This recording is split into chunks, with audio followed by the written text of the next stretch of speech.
Thank you, Neera, for joining us on, I know, busy days at the White House. I wanted to start off with some of the things that had been mentioned earlier in terms of all the things that the administration has accomplished with the CHIPS Act, the Infrastructure Law, and the Inflation Reduction Act, which created a lot of job opportunities in the advanced manufacturing sector, in clean energy and other occupations that do require additional skills. So what is the administration finding in terms of the supply of workers who can meet those demands? Are there enough?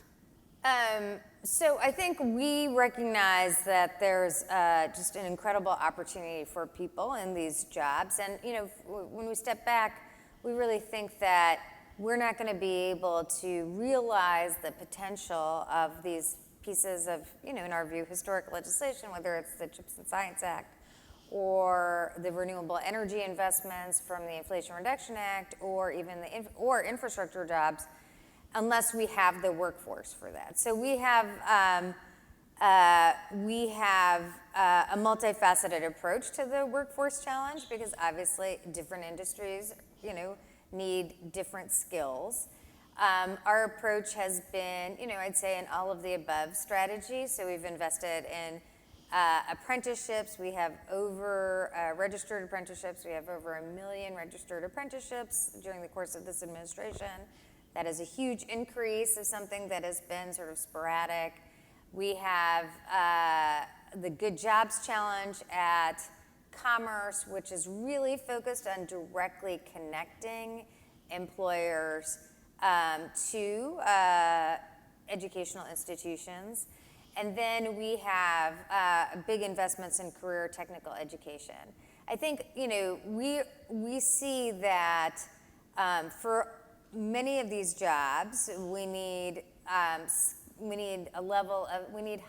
jobs. They are high-skilled jobs, but they may not need a 4-year college degree. And we just really want to be clear that they take a lot of training and education, just may not be in that form. So I think to say out loud, I think right now in the United States, we have a lot of individual excellent networks between employers, community colleges, often high schools. But we really need to ramp those up and make them much more of a uniform system. And that's one of the reasons why we are investing $8 billion in career technical education. Well, how important is this also just from an economic security perspective and a national security perspective for the United States? Because things like the CHIPS Act were enacted partly to address those issues, ensure we weren't relying on overseas firms, on companies possibly located in China or elsewhere that are rivals of the United States. How important is getting workers who can meet these skills, even just for the economic security of the United States? Is that how the administration is also looking at this? 100%. So I'd say, the CHIPS and Science Act really, which was a very bipartisan bill, recognized that the United States has to engage in domestic production in order to be fully secure, right?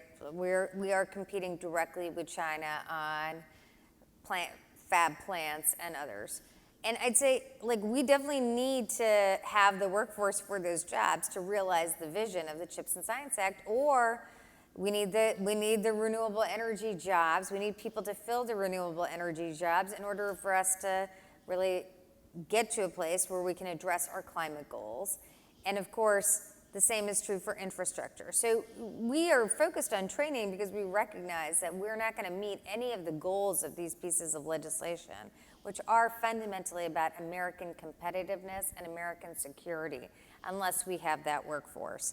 And that I think there's incredible opportunities. I was just in Detroit last week, in which there's a just intense focus in local high schools on manufacturing skills, training around manufacturing, cyber technology, advanced computer skills, computer programming in high school. They are directly connecting both with community colleges and most fundamentally with local employers like Stellantis, so that there's a real pipeline. I think one of the challenges is we have multiple challenges in this space, but kids don't dream to be things that they cannot see.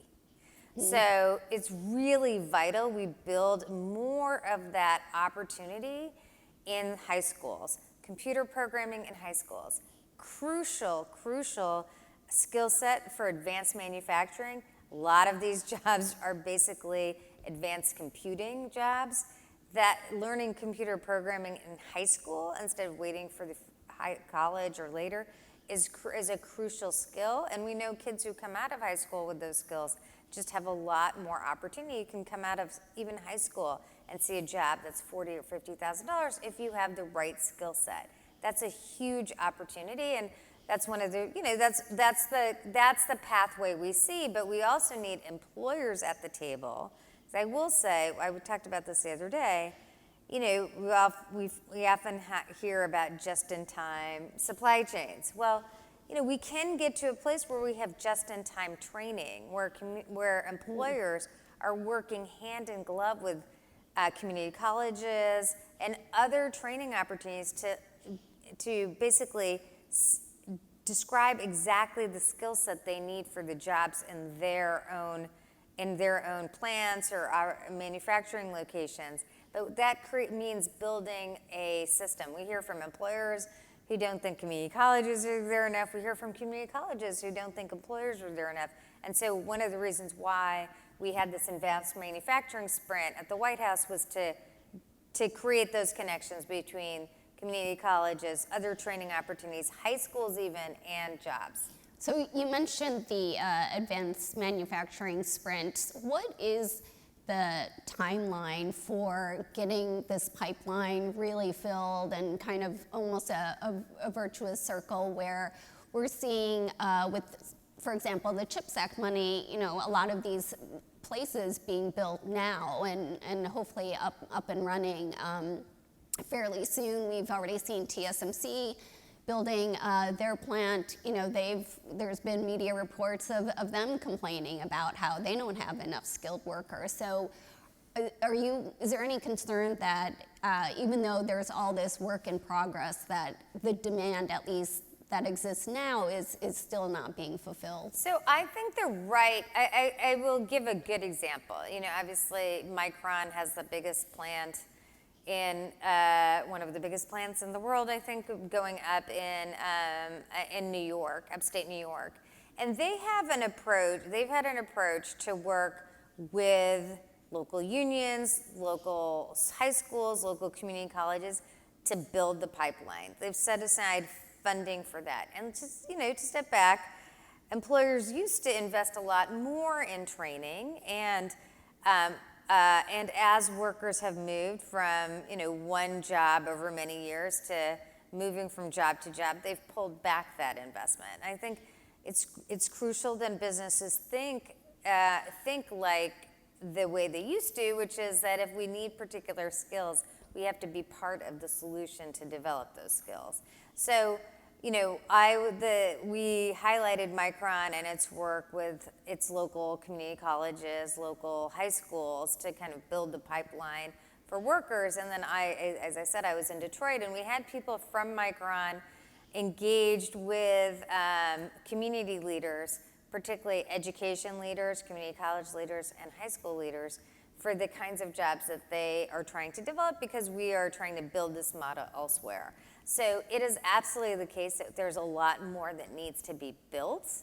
But I also think everybody needs to step up to this conversation, and it can't just be employers saying, hey, it's frustrating not to be able to find people. They need to be part of the solution of engaging with their community colleges and high schools, is saying exactly what skills they need. I will say a big part of this puzzle piece is that when parents are thinking about how they're encouraging their kids and whether to go into a non-college career, non-college pathway, a career pathway, but a non-college pathway, they are looking for more assurance at the end of the system. So that's why registered apprenticeships have been so strong, because there's not just training, there's not just paid training, but there's a job at the end of the rainbow. And giving people that certainty that you will train them up, and then that there's a job with security, I think is an important component of this if you are basically asking to create a whole new system, which is what we are trying to build. Yeah. Well, and a lot of these demand for these jobs happen to be in some of the Rust Belt states, like Pennsylvania, like Michigan, Ohio, which are also politically important. We have an election coming up very soon. How much of this is, good policy, but also good politics in terms of getting, local lawmakers, other politicians involved to cross partisan lines sometimes to try to work on this effort? I mean, I'm here I just focus on good policy, but I will say, I think, just to say, our work in this space has been very much focused on the values that the president and vice president have, which is that you shouldn't have to, in an economy like ours, with the needs that we have, you shouldn't have to go to college to have access to phenomenal, good-paying jobs. Not just jobs, but careers.